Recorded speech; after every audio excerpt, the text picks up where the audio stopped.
Sun City book lovers, welcome to Meet the Author. This show is made possible by Sun City Hilton Head Lifestyle Services, giving us a chance to learn more about the books we want to read and the people who create them.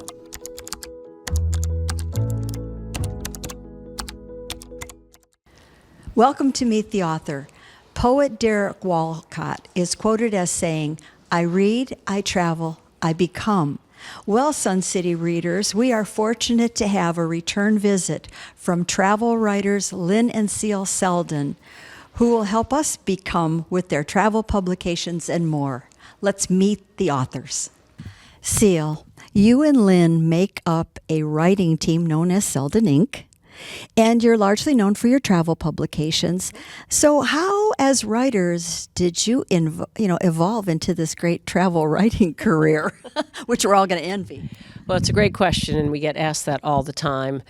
Lynn kind of did the real groundwork, and he got involved when he was stationed in Germany in the Army, and he was traveling on the weekends and decided to release a little bit of his creative outlet and started writing travel stories for Stars and Stripes magazine. I came by it a little bit more easily. I married him, and it looked like a pretty good job, so I just kind of started traveling with him, and before you knew it, I was writing stories and helping with marketing and research, and it just kind of evolved. Now, I think this is interesting because you've got some great travel guides that are pretty close to home for us here. Yep. So can you give us some examples of those so that maybe we can finally stimulate that GPS to take us somewhere other than the front gate? Although the front gate's very nice. We do have a series of travel books. It's a series called 100 Things to Do in Blank Before You Die. And we've written two titles, 100 Things to Do in Charleston Before You Die and 100 Things to Do in Savannah Before You Die. And they're both real easy kind of armchair travel guides of things to do, places to go, places to eat, things to see, right kind of in our backyard. You can also Google travel articles and use the name Seldon Ink or Lynn and Cele Seldon, and all kinds of different travel articles will come up from the varied publications we've written for. Now, as if you're not busy enough, you have added some novels to the Seldon Ink body of works. Please tell us about those. Sure. They came about because of a very fortunate meeting I had 15 years ago now with the novelist Pat Conroy. And he encouraged me to pursue fiction writing as well. He had looked at our nonfiction writing, our travel books, and encouraged me to pursue fiction as well, and even gave me the idea for my first book, which was about a coming-of-age boy at the college, Virginia Military Institute. Like Pat had gone to the Citadel and written The Lords of Discipline. So that first novel came out about 10 years ago now, and it's called Virginia's Ring. And then Pat and I, before he passed away, talked about a sequel to it, and that one's called Carolina's Ring, and that takes place at the Citadel and at VMI. So, Cele, you have mentioned some day-tripping titles already. You mentioned the 100 Things to Do in Charleston Before You Die, 100 Things to Do in Savannah Before You Die. And I'd like to have everyone understand that this sounds like maybe you wrote, start number 1, 2, 3. And when you open this book, it's a world of discovery here. And I need to look at this, and I want to reflect on this book in particular, since that's the one I've been looking at. You set up the book in sections of content areas. Is that typical for your pattern of all of your travel guides?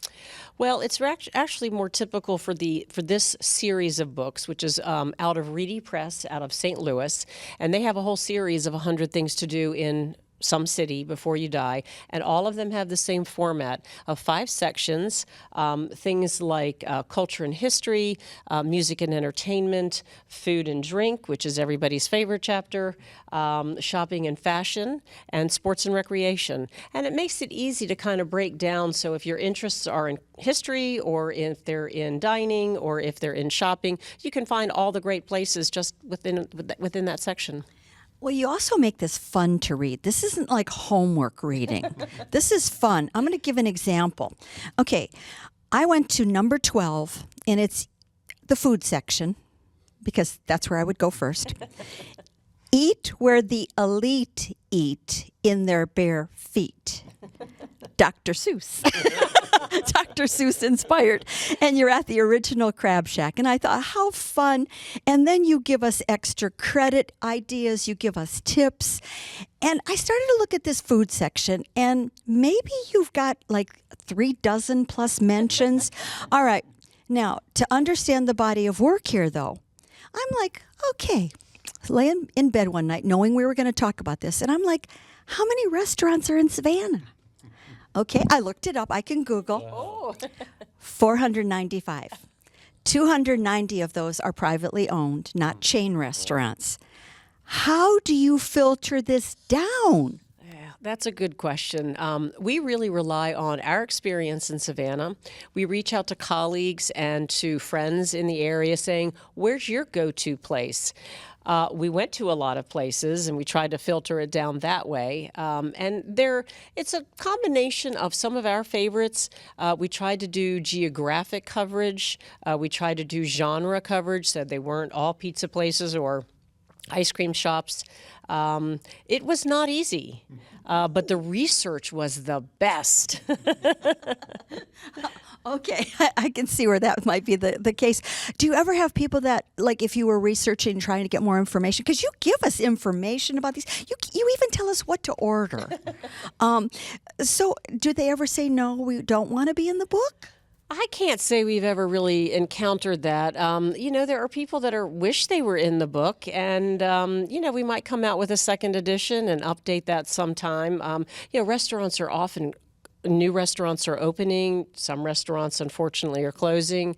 It's a challenge, but it's a challenge we took on, and we're really proud of the selection that we have in there, and we hope that the readers and the travelers feel the same way. Now, I don't want to lean into this food bias, but I did want to know, like, as you put the book together, do you have like your sometimes we used to always say, like, do the worst thing first, do the best thing first to get you motivated to write. What's the most fun to research and to write? Definitely food and beverage, no doubt about it. And I think that's probably true for most people. People have really latched on to traveling for food and for beverage, the cooking classes and the food shops and the restaurants.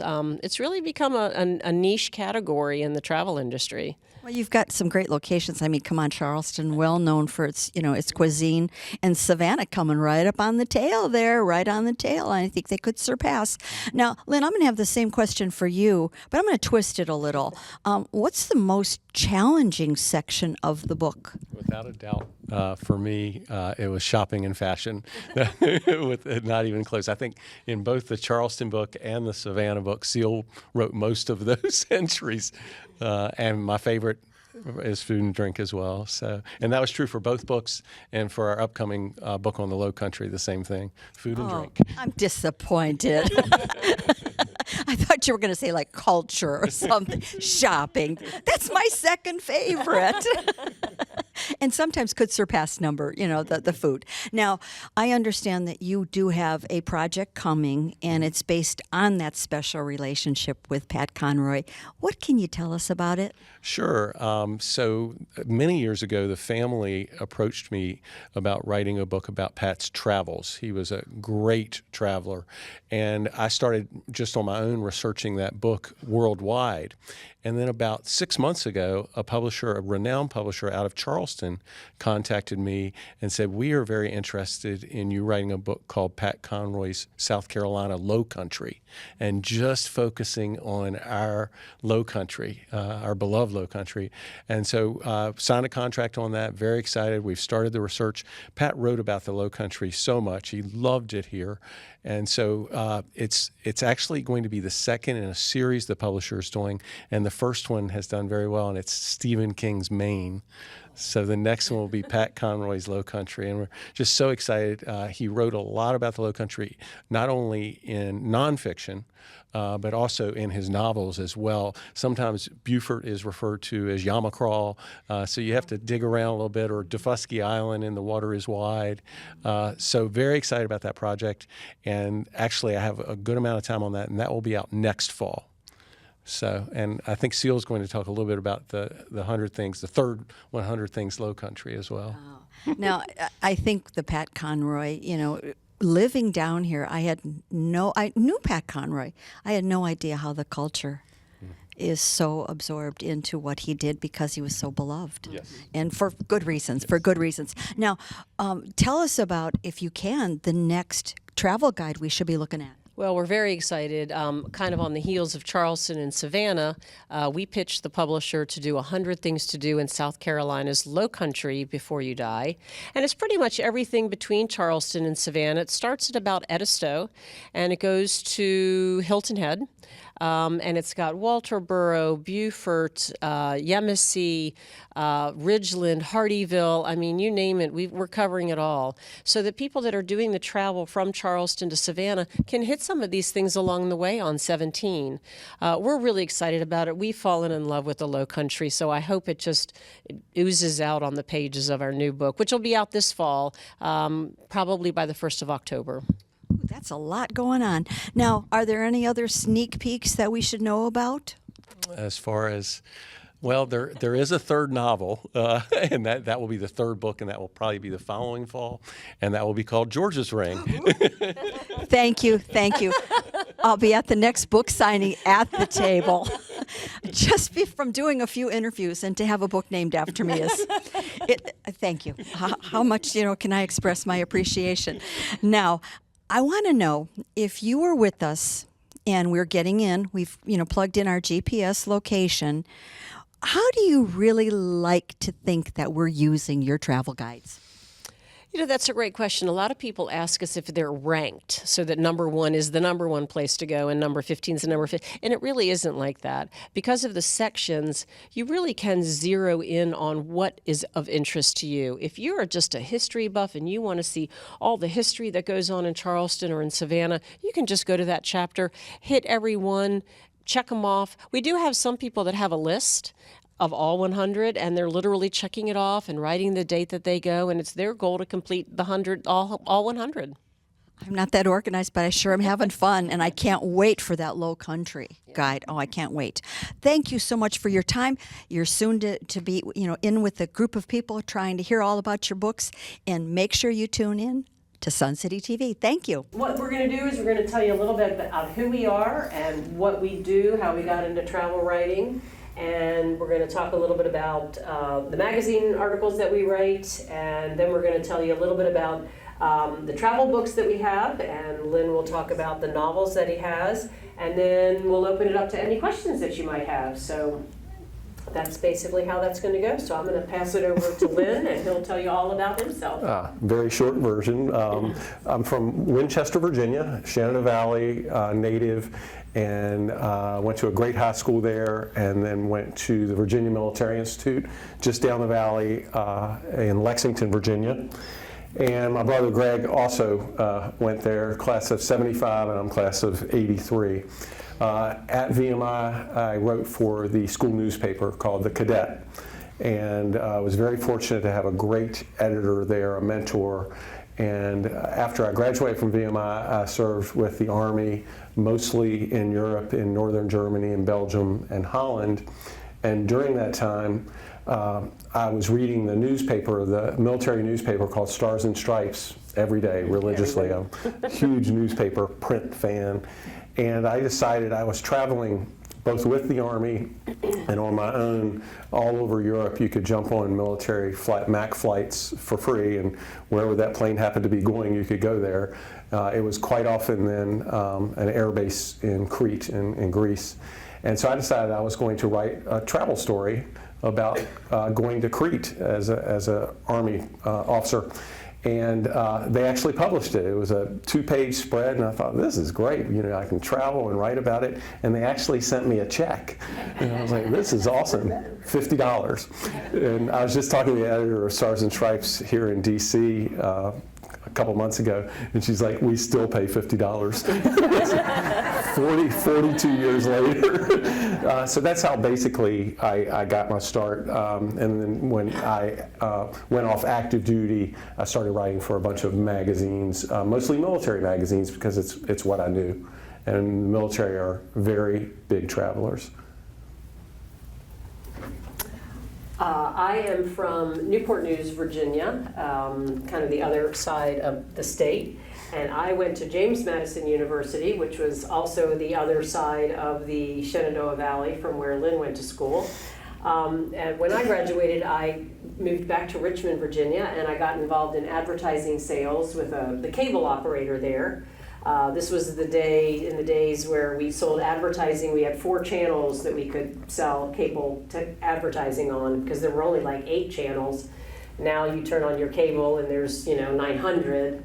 And when Lynn and I met, the company had been bought out and bought out and bought out, and the next thing I knew, I was working for AT&T, wearing my suit, carrying my briefcase, and he was going off to Hawaii for the day. I'm like, something's wrong with that, and I would like to go to Hawaii with you. So we made the leap of faith, and I left AT&T in 2001. Right before 9/11. Yeah, and started working with Lynn. And originally we kind of thought since marketing was my background, I would market him and try to drum up new business with magazines. And we did that for a while, and the position kind of evolved, and I started doing a lot of research for Lynn's travel stories. And one day I said, why don't I just kind of take a stab instead of just passing all the research on to you, and I'll try writing it. And gosh, it was pretty good. So I started writing alongside Lynn, and the next thing we knew, we were both writing stories, we were both marketing, we were both taking care of social media when that came around. And yeah, that's kind of how Seldon Ink got started. And pretty much now it's about 50-50, I would say. Our rule is whoever pitches the story, that's who writes it. So they're passionate about the story, whatever it is, and that's the person that writes it. And then the other person reads it and edits it. Ironically, her very first assignment or writing gig was for Southern Living. I'm like, you're starting at the top. So basically, that's how our business was when we started working together in 2001 and beyond. Back when there were a lot of magazines and newspapers, print, and we would write for them and send the stories off. And that probably really, the next 10 years was pretty much like that. Mostly our magazine outlets were and still are in some cases a lot of AAA magazines. Each state, and sometimes even within a state, has their own magazine, which we're very thankful for. For instance, AAA Carolinas has one magazine, Virginia has its own magazine, so it's great because we can write for each of them. And then all kinds of newspapers. There used to be Sunday travel sections, remember those? There are 6 left in the United States, and one of them we still write for, the Atlanta Journal-Constitution. We're very blessed to write for them. And it just evolved over the years. My highlight for magazine writing was about 15 years ago now, maybe longer. Okay. I walked into a Barnes & Noble in Charleston, I guess probably in, Charleston, and there were hundreds of magazines. Remember the magazine sections? And I had an article in Southern Living, and then just down from it, there was this whole area in Barnes & Noble where all the magazines were covered in plastic black wrap. And I happened to have an article in Playboy. It was about scuba diving. So that was my highlight because my mother was so proud of me with Southern Living, and my dad was so proud of me with Playboy. We generally write travel stories. We're not reviewers. We don't critique. We basically write travel stories. So if you're going to this town, here's where to stay. Here's what to do, what to see, where to eat. We've written for general consumer publications, travel magazines. A lot of consumer magazines have travel sections. A lot of newspaper writing. We have written a lot for tourist. What would you call them? Convention and visitors bureaus. They all have like visitors guides, so if you're going to Hilton Head, you can pick up the visitors guide. There's a lot of content in there we've written for them. We've written for a lot of websites. And then as the industry changed and magazines started folding and newspapers started going away and online became so big, we started doing quite a bit of online writing. Things like foodnetwork.com, a lot of the websites for destinations. And we have morphed into specialties over the years, so we tend to focus on the Southeast. We do a lot of cruise travel writing. There used to be cruise magazines that were specific to it, which aren't really as prolific anymore. We do kind of soft adventure, so scuba diving, as Lynn mentioned, biking, hiking, that kind of thing. That's pretty much it. And then over the years, as food has become so popular and such a reason to travel, we really, about 20 years ago, started going to food and wine festivals when they first started kind of coming on the scene. And Charleston actually was one of our first. We were very lucky with Charleston. We sort of started writing about food just when Charleston was starting to become really well known. So we now do a lot of culinary travel writing. So, you know, where to go eat, the 10 best restaurants, the cooking schools, real food-oriented travel. We call it culinary travel. So we kind of started doing a lot of that. So those are our specialties and what we tend to focus on for our magazine as far writing. as magazines, websites, and we'll talk about the books in a bit because those sort of came later. Along a little later. But we'll shift gears a little bit. Back in 2009, I think now, a friend of mine in tourism in Charleston knew that I was a longtime Pat Conroy fan. I loved his writing, and she knew this. And in 2009, Pat was coming out with a novel called South Abroad, which was based in Charleston, and was doing a book signing that now, looking back, was sort of legendary. It lasted 8 hours, and the line was up King Street. It was phenomenal. But she said, you know, Pat's going to be in town the morning after, and I know you really like his writing. Would you like to meet him? I think I can set it up. And that what was supposed to be a cup of coffee turned into a lunch invitation. And we walked down the street, had a 3-hour lunch at a place called Slightly North of Broad. You should tell them, though, about how you got the lunch invitation, where you called and said, you know. It was pretty phenomenal because I called his hotel, and his wife, who since has become a very dear friend, you know, said, you know, Pat can meet you down in the lobby for 10 or 15 minutes, but that's all he had. And I said, you know, has a VMI grad ever invited Pat as a Citadel graduate to lunch? And she holds the phone away and comes back on, and she's like, he's free. He was a sucker for a free lunch, he was. I gotta say. Pat loved to eat. In fact, I think that was the very last lunch or any meal I ever paid for with Pat, because he also loved to pick checks up. So we had a great lunch, went back to the hotel, talked and talked. He was fascinated by our travel writing career. And of course, I was fascinated by his writing, period. And we just really hit it off, I think, because he had gone to the Citadel and I had gone to VMI.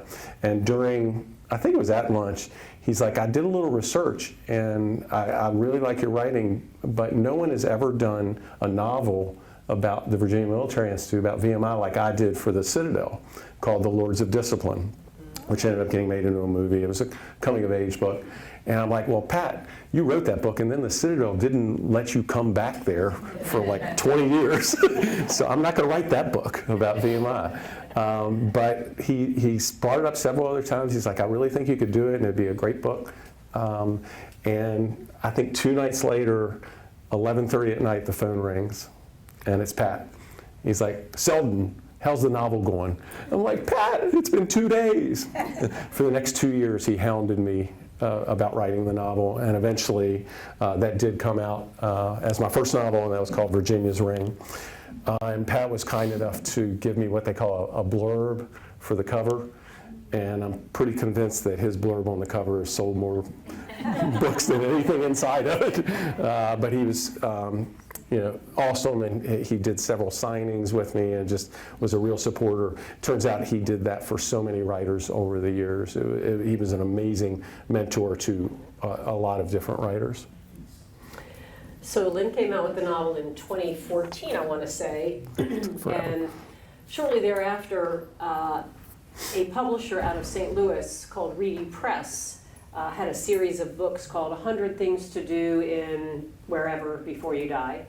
And he reached out to the tourism folks in Charleston and said, hey, I'm looking to do a Charleston book, and do you know any writers that, you know, are pretty knowledgeable about Charleston. And they went back to him and said, well, as a matter of fact, we know two. Well, you know, buy one, get one. But the Seldons have written about Charleston extensively for varied publications. And he reached out to us, and we chatted about it, and we agreed to write 100 Things to Do in Charleston Before You Die, which ultimately came out in 2018. And it's, you know, it's a real fun, easy breezy guidebook on Charleston, and it's broken down into sections. So there's, I think that's your section. I'm jumping into your space. Go for it. She does this all the time.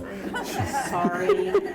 But it's got 5 sections. It's got food and beverage, of course, which for Charleston is like a third of the book. It was like, we could have written 100 things to eat in Charleston. Well, yeah. There's culture and history, sports and recreation, shopping and fashion, and I'm missing one, music and entertainment. Yep. So it's really easy. So if you're a history buff and you like museums, you can go to the culture and history section. If you want to go to Charleston and just shop and, you know, find all the good things that Charleston has to offer, you can go there, or you can do all 100. Yeah, and we have had people that literally treat it like a checklist. We have people who have done the entire Savannah book and the entire Charleston book. The Charleston book was a hoot, and it was, at the time when it came out, it became Reedy Press's best-selling in the series, and at that time there were 60 books across the country. Now there are 110 of them out there, and that's what led to the Savannah book next. Savannah, we did all 100 for sure, Yeah. if I remember correctly. So do you want to do a few Sure. highlights from? Sure. So We hate to give away too many. We've been very fortunate with both books that COVID didn't mess with the entries very much. We were very much afraid with restaurants specifically that there were going to be a lot of closures. But we fortunately chose very carefully with both towns where they had been around 20, 30, sometimes 40 years. The only one in Charleston that has closed that's an entry in the book is called Hominy Grill, and it's because the chef retired. But no other restaurant was affected by COVID to the point they had to close. So what's one of your favorite food and beverage entries? Let's see, I would say Rodney Scott's Whole Hog Barbecue, which is fantastic. We knew Rodney back when he had a tiny restaurant with his father in Hemingway, and he's since opened 3 others, some of the best barbecue in the South. And mine is, if you get to Charleston, you got to have a bowl of sheet crab soup at 82 Queen. Talk about Savannah some? Yeah. So after the book came out, huge success. It really, you know, we just hit the right timing. Charleston had become sort of the tourism darling, and everybody wanted to go to Charleston. So the book really did well, and it did well for the publisher. And it still remains one of their top 5 sellers in the country, which is great because the competition, you know, San Francisco and a lot of others, but the Charleston book really does well. In fact, we came out with a 2nd edition and updated it a bit. Didn't have to be updated that much. So that did well, and then the publisher, who has since become a good friend, asked us about Savannah, and we decided to do that same release. That was 2020, unfortunately. Yeah, so comes out, you know, he asked us if we'll do Savannah. Sure, we'd love to do that, and we did the same kind of thing. We researched. We were living in Beaufort by that time, so it was easy to kind of get to Savannah pretty often and really experience Savannah and come up with our list of favorites. Did the same thing, reached out to colleagues and friends and asking them what are their go-to things. So everything came together great. Book came together super easy. Publication date, March 4th, 2020. Painful. So that's pretty much the Cele and Lynn Seldon story. I hope I haven't put you to sleep, but that's pretty much who we are and what we do.